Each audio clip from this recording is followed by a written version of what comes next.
Hello my children, তোমরা কি ঘুমিয়ে পড়েছো? দেখো আমি এসে গেছি। দেখো তো আমি তোমাদের জন্য কি কি নিয়ে এসেছি। কি কি বললো? কে বললো আমরা ঘুমিয়ে পড়েছি নাকি? এই রূপা, তুই কিছু শুনলি রে? হ্যাঁ রে, আমিও তো শুনেছি। হ্যাঁ, ভূত টুত নয় তো রে? আমার তো বেশ ভয় করছে। আমাকে কি তোমাদের ভুল মনে হচ্ছে? দেখো তো আমি কে। কই গো, কই গো রিনাদি, তোমরা কি রেডি হয়েছো? কই কাউকে তো দেখতে পাচ্ছি না। মালা যে, বস মালা, বস বস। দেখ কখন রেডি হয়, এদের কখন হয়। আর যখনই মালা বসতে যাবে তখনই লক্ষ্য করে টেবিলের উপর প্রচুর গিফট। আর তখন গিফট দেখে মালা জিজ্ঞেস করে, মাসিমা, এত গিফট কিসের? এত গিফট? ও, বুঝেছি, আজ তো আবার 25শে ডিসেম্বর, বাচ্চাদের জন্য তো। বুঝেছি বুঝেছি। ও, এখনো হলো না দেখছি। আমি গরু ছাগল সব বেঁধে রেখে এলাম, এখনো হয়নি রিনাদিদের। তখনই মালা এভাবে বলছিল, তখনই রিনা এসে হাজির হয়। মালাদি, তুমি এসে গেছো? এই যে হয়ে গেছে গো, হয়ে গেছে। আর কি সাজগুজ করবো বলো তো? বলছি এই যে ছোটর হয়ে গেলেই বেরিয়ে পড়বো গো। ও মা, বলছি আপনি চলুন না মা আমাদের সঙ্গে। বড় বৌমা, রাস্তাঘাটে প্রচণ্ড ভিড়ভাড় হবে, যাও তো দেখি, যাও। আজকে প্রচুর সবাই পিকনিকে বেরোবে, যাও সকাল সকাল বেরিয়ে পড়ো তো, আমার চিন্তা করো না। আর তাছাড়া বাড়ি ঘর ফাঁকা রেখে যাওয়া যাবে না। কিরে ছোট, তোর কি হলো রে? আয় আয়, মাঝে রাগারাগি করছেন রে। হয়েছে দিদি ভাই, হয়েছে। এই যে দেখো আমি রেডি হয়ে এসে পড়েছি। ও মা, মালাদি কখন এলে? ভালো আছো? বলছি ও মালাদি, আজকে কিন্তু গিয়ে সুন্দর সুন্দর ছবি তুলবো, বুঝেছো? আর কেক খেয়েছো? অধৈর্য হয়েও না টিনা, আমি কেক খেয়ে এসছি। ওই যে আসছিলাম, ঝিমলির মা এক টুকরো দিয়েছে। বলছি একটু তাড়াতাড়ি বেরোলে ভালো হয় বোন, তাহলে বিকেল বিকেল এসে পড়বো। ও মা, আপনি এখনো তো দেখছি গিফটগুলো বাচ্চাদের দিয়ে দেননি। কখন দেবেন শুনি? প্রতিবার তো আপনিই দেন, এবার আপনার ছেলের জন্য বসে আছেন দেখছি। দিয়ে দিন সোনা রূপা তুলি, তারপরে পাখি, এদেরকে ডেকে দিয়ে দিন মা। আমরা তো বেরোবো নাকি? আর বলছিলাম মা, আপনিও চলুন না মা, আপনার শরীরটা খারাপ, শুধু শুধু বাড়িতে বসে থাকবেন। মেজো বৌমা, আমি তো সব জায়গায় যাই নাকি, এবার আর আমাকে জোর করো না দেখিনি। আমার ভীষণ শরীর খারাপ, বুঝেছো? তোমরা গেলে আমি ঘর দরজা সব চাপিয়ে দিয়ে আমি একটু শুয়ে থাকবো, বুঝেছো? তোমরা যাও বাবা, তোমরা যাও।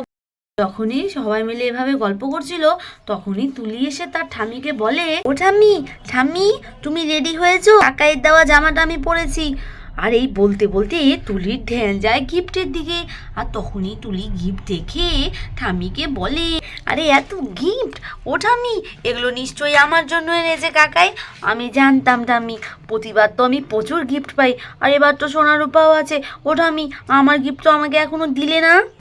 যে এভাবে দাঁড়িয়ে দাঁড়িয়ে গিফটের কথা বলছিল তখনই সোনারূপা আর তার মেজো কাকা এসে হাজির হয়। দিদি ভাই, কোথায় গিফট রে? কোথায় গিফট? আমি জানতাম। ওই তো, ওই তো দেখছি এত গিফট। আমি জানতাম রে দিদি ভাই, আমি জানতাম। জানিস তো, রাত্রিবেলা না আমাকে সব গিফট দিয়ে গেছে। এগুলো কিন্তু তোর না, বুঝেছিস? এগুলো সব আমার, আমাকে দিয়ে গেছে। না না, মোটে এগুলো তোকে একা দেয়নি, এগুলো সব আমাকেও দিয়ে গেছে, বুঝেছিস? তোর মনে নেই আমি রাত্রে তোকে ডাকছিলাম? এগুলো শান্তা এসে আমাকে দিয়ে গেছে, বুঝেছিস?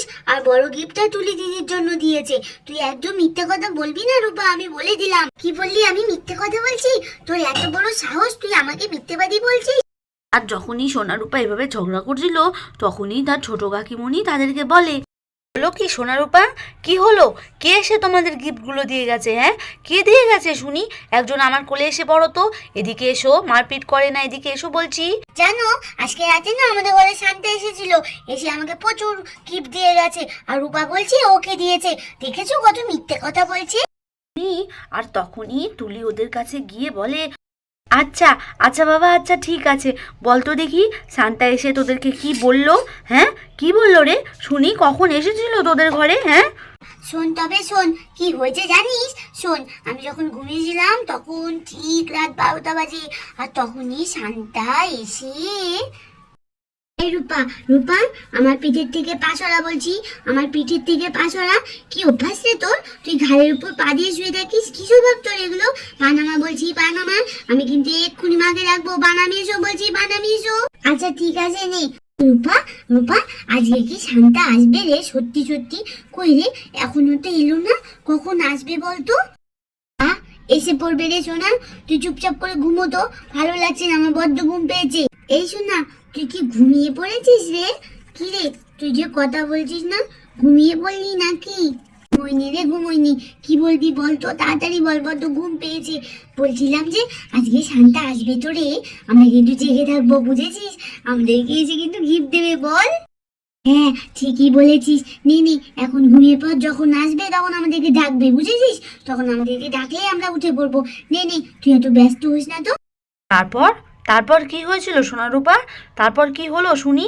হ্যাঁ, কিরে থামলি যে, বল তারপরে কি হলো? তারপরে শান্তা আসবে, শোনো, তারপরে শোনো, তারপরে বাচ্চারা, বাচ্চারা, তোমরা কি ঘুমিয়ে পড়েছো? বাচ্চারা দেখো আমি এসে গেছি। বাচ্চারা, কি কে বললো? কে বললো আমরা ঘুমিয়ে পড়েছি নাকি? এ রূপা, তুই কিছু শুনলি রে? হ্যাঁ রে, আমিও তো শুনেছি। হ্যাঁ, ভূত টুত নয় তো রে, আমার তো বেশ ভয় করছে। আমাকে কি তোমাদের ভূত মনে হচ্ছে? দেখো তো আমি কে। আরে শান্তা এসেছে। রূপা, উঠে পড়, উঠে পড়, দেখ দেখ, সত্যি সত্যি এসেছে রে, সত্যি সত্যি।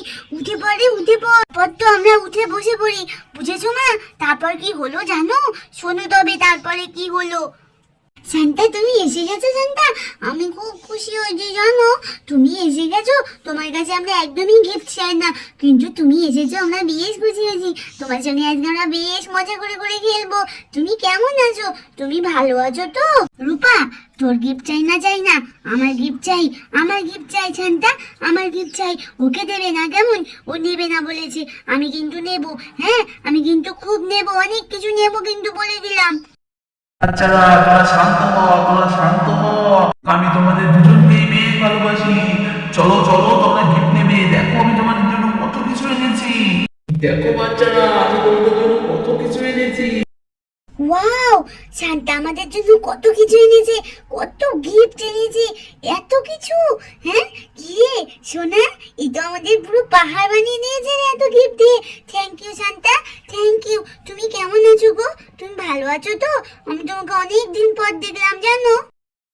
কি রে সোনা, তুই তো হা হয়ে গেছিস এত গিফট দেখে। শান্তাকে বসতে বল, তোর বসতে বলার হলে তুই বল। আমি এখন গিফট নিয়ে খেলবো, বুঝেছিস? আমি এখন গিফট নিয়ে খেলবো, আমি আর এখন বসতে বসতে বলতে পারবো না। তুমি ওর কথায় কিছু মনে করো না শান্তা। ওই তো আমনি, তুমি বসো। হ্যাঁ, আমি তোমার সঙ্গে অনেক খেলবো। তুমি আমার বন্ধু হবে শান্তা, তুমি আমার বন্ধু হবে। আমি তোমার কোনো গিফট চাই না, তুমি আমার সঙ্গে খেলা করবে। ওই বাচ্চাটা একটু স্বার্থপর হলেও এই বাচ্চাটা বেশ সৎ আর সততায় ভরা। এর বুদ্ধিজ্ঞানও বেশ ভালো দেখছি। অবশ্যই খেলবো, অবশ্যই খেলবো। তাহলে আজ আমাকে তো যেতে হবে রূপা। তুমি না বললে আমার সঙ্গে খেলবে? তুমি কোথায় যাচ্ছ? তুমি যেও না। না বললে কি করে হয় রূপা? তোমাদের যেমন গিফট দিয়েছি, ওই দেখো সোনার গিফট পেয়ে কত খুশি। এরকমই আজকে আমার জন্য প্রচুর বাচ্চা অপেক্ষা করছে যে তোমরা তো করছিলে। ওদেরকে গিফট দিয়ে এসে আমি তোমার সঙ্গে খেলবো, বুঝেছো? আর আমি মাঝে মাঝেই তোমার কাছে আসবো। তোমার জ্ঞান বুদ্ধি দেখে আমি ভীষণ খুশি হয়েছি। তুমি বেশ সৎ। আমি তোমায় আশীর্বাদ করছি, তুমি এমনই থাকবে, তুমি এমনই বুদ্ধিজ্ঞান নিয়ে থাকো। ঠিক আছে, ঠিক আছে শান্তা। আমার যা সময় নেই বলে আমি আজ আসিনি।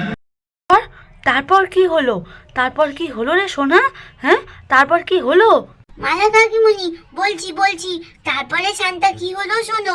কি হলো আমি বলছি, তোমরা শান্ত হও তো, শান্ত হও, আমাকে ধীরে ধীরে বলতে দাও দেখি। তারপর আমি যখন গিফটগুলো দিয়ে খেলছিলাম, আর তখনই রূপাকে শান্তাটা আদর করে ভ্যানিশ হয়ে যায়। প্রতি বছর এই দিন তোমার জন্য অপেক্ষা করব। তুমি ভালো থেকো শান্তা, তুমি ভালো থেকো। যখনই এভাবে শান্তার গল্প করছিল, তখনই পাখিও তার মাকে এসে বলে, দেখেছো মা, দেখেছো? আমি বললাম না কাল রাতে শান্তা এসেছিল, তুমি তো বিশ্বাসই করলে না। দেখো মা, দেখো, আমাকেও শান্তা এসে গিফট দিয়ে গেছে। তুমি তো একদমই বিশ্বাস করছিলে না, ভাবছিলে আমি মিথ্যে কথা বলছি। আমি তোমায় সকালবেলা বলছিলাম না মা, এই গিফটটা আমি কারোর থেকে আনিনি, এটা আমাকে শান্তা দিয়েছে। তুমি তো বিশ্বাসই করছিলে না। তার মানে তুই ঠিক বলছিলি, সত্যি বলছিলি, সত্যি সত্যি শান্তা এসেছিল? কই, আমি তো তোর সঙ্গে ঘুমিয়েছিলাম, আমি তো দেখতে পেলাম না। মালা, তোরা কি দেখতে পাবি রে? শোন, শিশুরা ফুলের মতো হয়, বুঝেছিস? ওরা দেখতে পেয়েছে, আর আমাদের মনে তো প্রচুর পাপ জমে আছে না, ওই জন্য আমরা দেখতে পাইনি রে মালা, বুঝেছিস? চল মালা চল, এবার বেরিয়ে পড় দেখি মা, বেরিয়ে পড় বেরিয়ে পড়। হ্যাঁ হ্যাঁ, এই যে বেরিয়ে পড়ছি মাসিমা, বেরিয়ে পড়ছি। তখনই মেজো বউ বলে ওঠে, ও মা, বাচ্চাদের গিফটগুলো দিয়ে দিন। আর ওই যে ভাই ওই যে টেবিলের উপরে টুপি এনে রেখে দিয়েছে, বলেছে চার্চে গিয়ে আমাদের সবাইকে একটা একটা করে পড়তে। তাহলে মা আমরা এখন বেরিয়ে পড়ি, দেরি না করে, কেমন? আপনি কিন্তু সাবধানে থাকবেন। তারপর সব গিফটগুলো রিনা তার শাশুড়ির হাতে তুলে দেয়, আর তার শাশুড়ি সব বাচ্চাদেরকে দিয়ে দেয়। ছোট্ট বন্ধুরা, কেমন লাগলো আমার এই গল্প? যদি ভালো লেগে থাকে একটু সাবস্ক্রাইব করে দিও। আর তোমরা সবাই গিফট পেয়েছো তো? আমি গিয়েছিলাম তো তোমাদের বাড়িতে, তাহলে কমেন্টে জানিও। টাটা।